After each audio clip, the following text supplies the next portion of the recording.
Chez Assina, dans le 93, on accompagne des personnes qui vivent en habitat précaire, en squat, bidonville, hôtels sociaux, dans leur démarche d'insertion sociale et d'insertion professionnelle. On a fait le constat qu'il y a énormément de demandes sur le territoire de Seine-Saint-Denis et qu'on est une petite équipe et donc on n'arrivait pas à répondre à tous les besoins qui nous étaient remontés.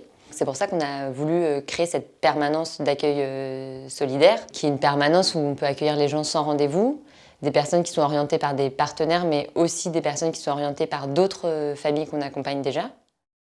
Ce qu'on apprécie depuis que la permanence est lancée, c'est que c'est un lieu et un espace que les gens se sont appropriés, où ils peuvent venir avec leurs enfants et du coup utiliser les téléphones et les ordinateurs. Il y a une utilisation qui est faite de manière un peu spontanée et c'est très appréciable.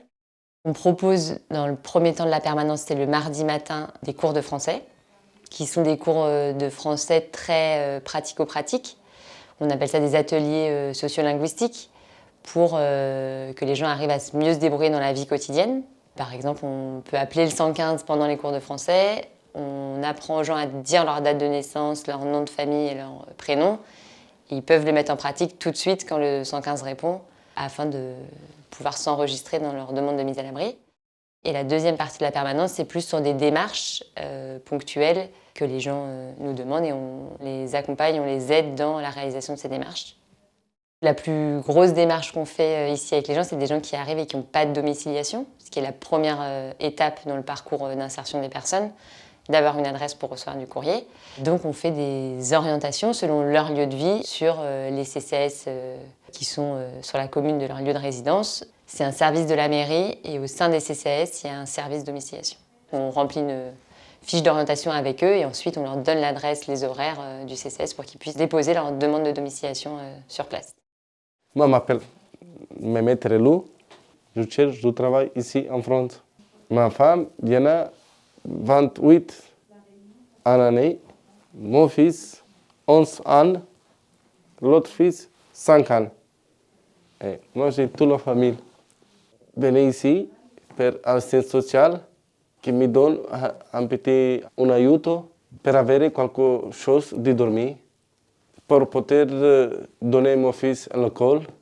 Venez ici pour manger quelque chose, quelque thé. Je trouve très bien. Pour prendre la langue française.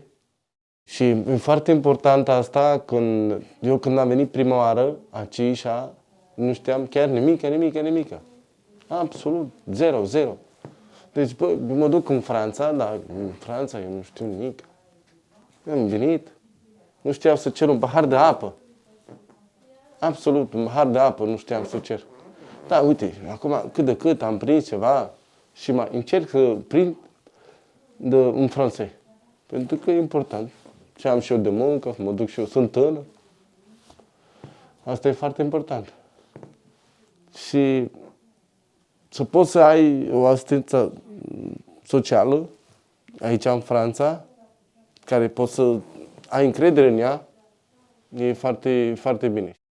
Au-delà de la domiciliation, notre objectif principal, c'est d'accompagner les gens vers le droit commun, de leur permettre d'avoir accès au droit commun, mais ce qui n'est pas toujours évident. Parfois, ce droit commun est difficile d'accès, donc on a besoin de l'aide d'autres associations, d'autres partenaires avec qui on travaille pour la scolarisation, pour la domiciliation, mais pour aussi l'ouverture des droits santé, par exemple.